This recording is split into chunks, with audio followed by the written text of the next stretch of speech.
So hello guys, welcome to the channel learning with Aryan. And आज की इस video में बेसिकली हम देखने वाले हैं जनरल अवेयरनेस के PYQs 2024 के आपके 10 सितंबर शिफ्ट 3 के। अब बेसिकली इसमें हम सारे 25 क्वेश्चंस जो शिफ्ट 3 में आए थे 10 सितंबर की वो देखेंगे सारे क्वेश्चंस को एंड उनकी डिटेल एनालिसिस करेंगे। Analysis in what sense, basically हम सिर्फ क्वेश्चन नहीं देखेंगे, बेसिकली जो क्वेश्चन होंगे उसके आंसर्स तो मार्क होंगे, बट उससे रिलेटेड और क्या क्वेश्चन पूछे जा सकते हैं एंड और क्या रिलेटेड क्वेश्चन उनसे बन सकते हैं हम वो देखेंगे। And this is my video number 6। And इससे पहले मैं बेसिकली 9 जो सितंबर की तीनों शिफ्ट हुई हैं वो एंड 10 सितंबर की जो इससे पहले ही फर्स्ट और सेकंड शिफ्ट हुई है वो उसके जनरल अवेयरनेस के क्वेश्चन करा चुका हूँ। अगर ना आपने वीडियो नहीं देखी है तो you can check out. And basically आप भी जानते हो मे बी कि SSC CGL में बेसिकली MCQs की वैल्यू बहुत ज़्यादा पीछे टाइम्स में काफ़ी बढ़ चुकी है, क्योंकि डायरेक्टली क्वेश्चन पूछ ले जाते हैं रिपीटेड। ठीक है, सो अगर आपको वीडियो पसंद आए so do like, comment and subscribe to the channel for more such informative videos. So अब शुरू करते हैं, let's start. So as you can see, general awareness, the first question is ये first question that is Rudrasena second of which of the following dynasties married Prabhavati Gupta the daughter of Chandragupta two of the Gupta dynasty. So basically इसमें हमसे dynasty पूछी है Rudrasena second की। ठीक है, and अगर मैं डायनेस्टी की बात करूं तो this question is basically related to your history. तो जो वाटिका डायनेस्टी है वो रुद्रसेना सेकंड की डायनेस्टी थी, जिन्होंने मैरी करा था बेसिकली प्रभात गुप्ता, जो कि डॉटर थी हमारे चंद्रगुप्त टू की। So basically this is related to your history. And इसमें और कोई रिलेटेड क्वेश्चन शायद ही बने, क्योंकि बेसिकली इस डायनेस्टी से रिलेटेड यही रूलर है जो इंपॉर्टेंट है। एंड फिर अब सेकंड क्वेश्चन पे चलते हैं अपने। So this is the second question, that is Madhuri Vartwal, a folk singer and Padma Shri 2022 awardee, belongs to which of the following state? सो इसकी बात करी जाए तो जो माधुरी वर्तवल थी वो उत्तराखंड से बिलोंग करती थी and she got Padma Shri in 2022 on basically एक फोक डांसर थी एंड इन्हें बेसिकली फोक सिंगर थी एंड सिंगिंग में इनको पद्मश्री अवार्ड मिला था 2022 का। एंड बात करी जाए कि जो रिलेटेड और रिसेंट ईयर्स में जो पद्मश्री या पद्म भूषण अवार्ड जिनको भी मिले हैं वो काफ़ी इंपॉर्टेंट रहते हैं, क्योंकि SSC डायरेक्टली ही बेसिकली इनसे रिलेटेड क्वेश्चन पूछ लेती है। तो आपको लास्ट 4-5 ईयर्स के पद्मश्री और पद्म भूषण जो अवार्ड है उसके बारे में जो लास्ट फेमस पर्सनैलिटीज़ हो गई या ऑल जितनी भी पर्सनैलिटीज़ हैं जिनको मिला है इन बेसिकली डोमेन में, सिंगिंग हो गया है, डांसिंग हो गया, तो वो आपको याद होने चाहिए। So now let's move to the third question.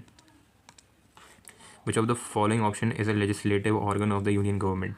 तो लेजिस्लेटिव ऑर्गन की बात करी जाए तो I think this is the most simplest question. वो लेजिस्लेटिव जो होता है वो हमारा पार्लियामेंट होता है, जो कि सुप्रीम बॉडी होती है हमारी यूनियन गवर्नमेंट की। सो फोर्थ क्वेश्चन पे चलते हैं। एंड थर्ड की बात करी जाए तो basically this question is related to your polity, and ये पॉलिटी का बहुत ही इनिशियल क्वेश्चन है जो शुरू में ही आ जाता है। फोर्थ क्वेश्चन देखें, विच of the following element is a metalloid. तो अगर मेटलॉइड की बात करी जाए तो मेटलॉइड होते क्या हैं, जिनमें बेसिकली मेटल और नॉन मेटल दोनों की ही प्रॉपर्टीज़ होती हैं। ठीक है, वो मेटल की भी प्रॉपर्टी होल्ड करते हैं और नॉन मेटल की। एंड यहाँ पर अगर ना देखा जाए तो silicon is the best and the most highlighted example of a metalloid, तो इसका आंसर हो जाएगा सिलिकन। सो फिफ्थ क्वेश्चन देखते हैं, which country has a republic feature of the Indian constitution be borrowed from. तो बेसिकली जो polity के ये कुछ मेन क्वेश्चंस होते हैं जिसमें से डिफरेंट कंट्री के कॉन्स्टिट्यूशन से इंडिया ने क्या क्या बोरो किया है। तो अगर ना मैं रिपब्लिक फीचर्स की बात करूँ तो that is basically taken from your French constitution. अब अगर ना हम और की बात करें जैसे आयरिश हो गया, ब्रिटिश हो गया, ऑस्ट्रेलियन हो गया, इनसे क्या क्या लिया गया है तो इसे देखें तो अगर सबसे इंपॉर्टेंट चीज़ की बात करी जाए जो आयरिश कॉन्स्टिट्यूशन से ली गई है that is your DPSP, that is the directive principle of state policy, जो कि काफ़ी हाईलाइटेड रहता है और पूछ लिया जाता है। एंड ब्रिटिश की बात करी जाए तो ब्रिटिश से इंडियन कॉन्स्टिट्यूशन ने काफ़ी कुछ बोरो किया है, जैसे सबसे जो मेन इंपॉर्टेंट है that is the parliamentary form of government. जो हमारी पार्लियामेंट्री फॉर्म है गवर्नमेंट की वो हमने ब्रिटिश कॉन्स्टिट्यूशन से ही बोरो करी है। एंड इसके अलावा जो रूल ऑफ लॉ है जो कि मतलब इंपॉर्टेंट है वो भी हमने ब्रिटिश कॉन्स्टिट्यूशन से ही फॉलो किया है। इसके अलावा लेजिस्लेटिव प्रोसीजर, सिंगल सिटीजनशिप, ऐसी ही कई सारी चीज़ें जो हमने ब्रिटिश कॉन्स्टिट्यूशन से बेसिकली बोरो करी हैं। तो आप इसको एक अलग से पढ़ लीजिएगा, क्योंकि इससे रिलेटेड ब्रिटिश कॉन्स्टिट्यूशन से इंडियन कॉन्स्टिट्यूशन ने काफ़ी चीज़ें बोरो करी है, क्योंकि जो ब्रिटिश कॉन्स्टिट्यूशन था वही पहले हम पर रूल कर रहा था एंड आफ्टर दैट हम उसकी कॉलोनी थे। एंड जब हमें फ्रीडम मिला तो we have taken many of the things from British constitution. अगर ऑस्ट्रेलियन से बात करी जाए तो मोस्ट इंपॉर्टेंट चीज़ जो ली थी that is your concurrent list, जो हमारी 3 लिस्ट होती हैं बेसिकली, उसी में से एक जो कॉन्करेंट लिस्ट था जिसमें स्टेट और यूनियन दोनों की ही मेटल्स को डाला जाता है, वो हमने बेसिकली आइडिया लिया था ऑस्ट्रेलियन कॉन्स्टिट्यूशन से। तो अपने 6th क्वेश्चन पे चलते हैं। तो सिक्स्थ है, which of the following state has declared a social security scheme for registration newspaper hawkers in the state of 2021 considering the loss they face during the pandemic and they are a part of unorganised sector. तो basically जो आपके अखबार बांटने आते हैं सुबह सुबह, and basically उससे रिलेटेड ये स्कीम है उन लोगों से रिलेटेड कि पेंडेमिक के टाइम पे उन्हें जो लॉस हुआ है उसकी भरपाई कैसे मिलेगी। तो जो किस स्टेट ने उनके बेसिकली भरपाई से रिलेटेड स्कीम लॉन्च करी थी 2021 कोरोना के टाइम पे, तो दैट इज़ योर उड़ीसा। ठीक है, तो ये डायरेक्ट क्वेश्चन है जो कि आ जाएगा एंड इसमें उड़ीसा में आंसर हो जाएगा। तो now let's move on to the 7th question, which of the following is the main cause of land degradation in Jharkhand and Chhattisgarh. तो मेन जो कॉज है डिग्रेडेशन झारखंड एंड छत्तीसगढ़ का वो है deforestation due to mining, and this is due to its physical features. अब मैं इसके physical features की बात करूँ तो किन के रीजंस इसकी जो है मेन वो क्या क्या आएंगे। Main cause of land degradation in Jharkhand and Chhattisgarh,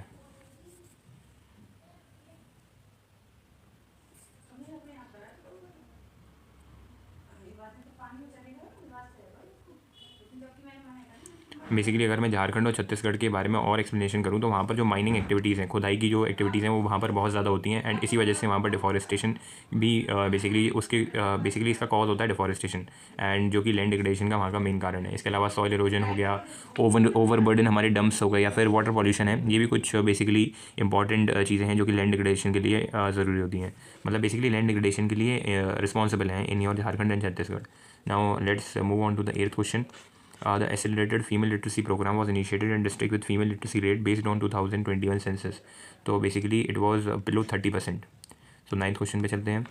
As of 2021, which is the world's largest drainage basin in the area of your 70 lakh kilometer square? तो that is your Amazon basin. तो ये डायरेक्टली फैक्ट बेस्ड है, अगर ना आपको इनकी जानकारी है पता है तो आप लगा लोगे, वरना ये गलत हो जाएंगे, है ना। They are basically fact based. National sports university situated in, basically it is in Manipur. 10th question 11 पे चलते हैं, विच तो following characteristic is not for of apes. तो देखो एप्स की बात करी जाए तो एप्स हमारे होती हैं, एप्स होती हैं बर्ड्स बेसिकली, ठीक है, जो चिड़िया होती हैं दैट इज़ योर, है ना। तो बात करी जाए दे हैव 4 चैम्बर हार्ट, नहीं ऐसा नहीं होता। They warm blooded, they are short blooded, basically वो हॉट ब्लडेड नहीं होती हैं। They are cold blooded, breathe through lungs, no. They give birth to live young ones with some expectation of the lay eggs. ऐसा होता है जो apps होती हैं दे ऑलवेज ले एग्स, सिर्फ ले एग्स ही देती हैं, वो यंग वंस को फीड नहीं कराती हैं। एक्चुअली हमसे पूछा था which is not a characteristic, तो अगर मैं बात करूँ इन तीनों की तो ये एक्चुअल में they are the characteristic of aves, and इसकी बात करी जाए तो ये नहीं होगी, ठीक है, क्योंकि जो बर्ड्स होती हैं दे ऑलवेज ले एग्स, और इसमें क्या रखा है कि वो एक्सेप्शन होते हैं कुछ जो ले करती हैं एग्स को, एंड बाकी सब यंग वंस को बर्थ देती हैं। तो ये आंसर हो जाएगा अपना। एंड बेसिकली ऐसे कंफ्यूजिंग क्वेश्चन हो सकते हैं कि आपसे पूछा गया है नॉट, तो आपको पहले समझ जाना चाहिए कि इसमें फिजिकल फीचर उसके 4 दे रखे होंगे, उसमें से एक गलत होगा, ठीक है। तो बेसिकली कोई भी कन्फ्यूजन क्रिएट ना हो, ठीक है। तो now let's move on to the 12th question, in which of the following state is the development of rail transport less due to the geographical condition. तो सिक्किम हमारा आंसर हो जाएगा, क्योंकि जो सिक्किम की जो जोग्राफिकल कंडीशन है वो बेसिकली रिस्पॉन्सिबल होती हैं रेल जो लेस ट्रांसपोर्ट है। सो बेसिकली अगर सिक्किम जो है दैट इज़ बेसिकली वो एक माउंटेन टेरेन है, ठीक है ना। वहाँ पर कई सारे माउंटेन हैं, एक मेन कॉज ये है वहाँ पर जो रेल ट्रांसपोर्ट सिस्टम है वो डेवलप नहीं हो पा रहा है प्रॉपरली, है ना। इसके अलावा वहाँ पर देयर आर डेंस फॉरेस्ट भी हैं वहाँ पे, this is also a cause of this less transport. इसके अलावा डेजर्ट एरिया भी है वहाँ पे, एंड काफ़ी स्वैपी मर्शी लैंड है, आइलैंड्स हैं, कोस्टल एरियाज़। बेसिकली ये रीजंस है, जोग्राफिकल कंडीशंस हैं वहाँ की, जिसकी वजह से वहाँ पर जो ट्रांसपोर्ट सिस्टम है दैट इज़ बेसिकली रेलवे जो ट्रांसपोर्ट सिस्टम है वो इतने अच्छे से डेवलप नहीं हो पा रहा है। तो now let's move on to the 13th question, which of the following books is incorrectly paired with the respective author. तो basically incorrectly paired with its respective author, तो बेसिकली जो हिंद स्वराज है वो करेक्टली मैच है, महात्मा गांधी ने हिंद स्वराज लिखी है। Gitanjali is written by Rabindranath Tagore, and the discovery of India this is basically, अगर 4th ऑप्शन की बात करी जाए why am an atheist, that is basically written by Bhagat Singh, तो ये भी करेक्ट हो जाएगा।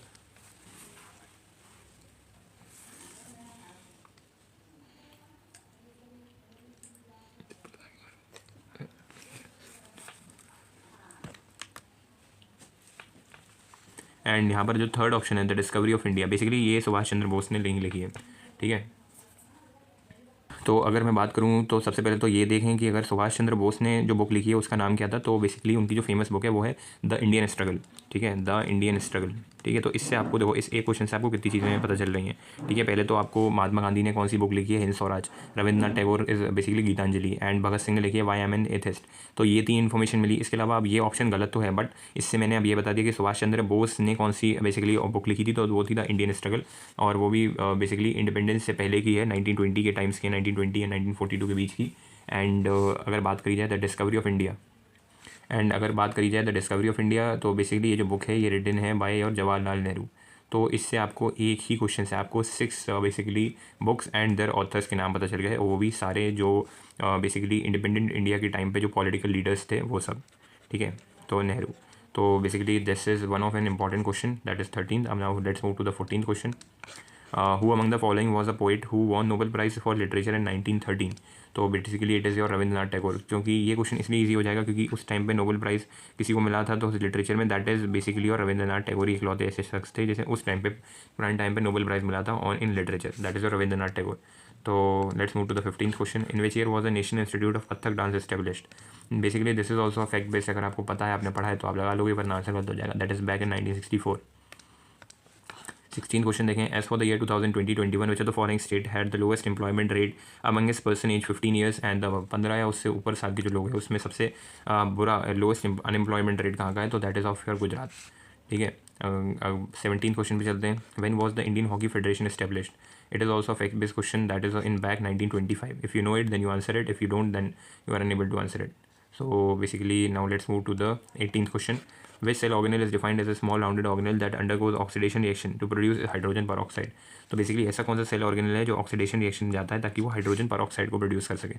तो ये बेसिकली साइंस में बायोलॉजी से रिलेटेड आपका पार्ट है। ठीक है, साइंस के बायो से रिलेटेड। तो इसका जो आंसर है दैट इज और ऑक्सीजोम्स। ठीक है, now let's move to the 19th question.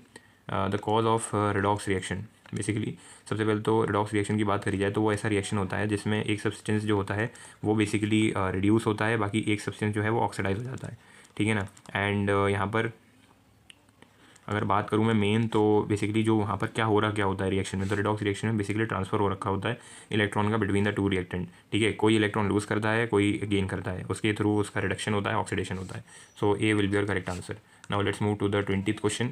Your Sangken is a festival celebrated in Arunachal Pradesh by people of which of the following religion? So basically it is a famous festival for your Buddhist people that is basically related to Buddhism. So अब 21st question पे चलें। Which group of people will benefited by the मुख्यमंत्री सुख आश्रय योजना approved by Himachal Pradesh. तो basically this is the name of the scheme. किन लोगों को इससे फ़ायदा मिलने वाला है, तो दैट आर योर ऑर्फन्स हो गए, specially abled children, destitute women and your senior citizen. तो बेसिकली ये हिमाचल प्रदेश ने एक स्कीम लॉन्च करी थी जो बेसिकली टारगेट करते हुए जो भी अनाथ बच्चे हैं या फिर बेसिकली ऐसे बच्चे हैं जिनमें कोई बेसिकली कमी है या फिर obviously they are not sound well and womens and senior citizens हैं, उनको बेसिकली बेनिफिट देने के लिए हिमाचल प्रदेश ने एक स्कीम लॉन्च करी थी। तो now let's move to the 22nd question. What is the aim of the PM Ujjwala 2.0 Yojana launch in August 2021। Basically ये जो योजना है दैट इज़ बेसिकली पेंडेमिक के टाइम पे इसको लॉन्च किया था। इसका मेन मोटिव था एलपीजी कनेक्शन देना 10 मिलियन लोगों को, बेसिकली 10 मिलियन घरों में कह सकते हैं, है ना, बेनिफिशियली। तो ये कोरोना के टाइम की काफ़ी इंपॉर्टेंट योजना रही थी एंड काफ़ी हाईलाइट भी रही थी उस टाइम पे। तो उस टाइम से रिलेटेड जितनी भी योजना है आप उस पर एक बार रिकैप कर सकते हो। Now let's move to the 23rd question. MG Music Award is presented annually by which of the following states? तो basically it is presented by Nagaland. MG music awards basically states award हैं जो नागालैंड हर साल basically annually हर साल देता है creators को, not only creators but जो actors हैं जो भी बेसिकली म्यूज़िक के फील्ड में हैं उनको। तो now let's move to the 24th question. So अगर ना आपको अभी तक की वीडियो पसंद आ रही हो तो please do like comment and subscribe to the channel for more such informative videos and keep watching to this videos. Now 24th question देखें। तो if the assets of the bank are greater than liability, assets ज़्यादा है liability से, it will be recorded as, basically ये directly इसका answer हो जाता है योर नेटवर्थ।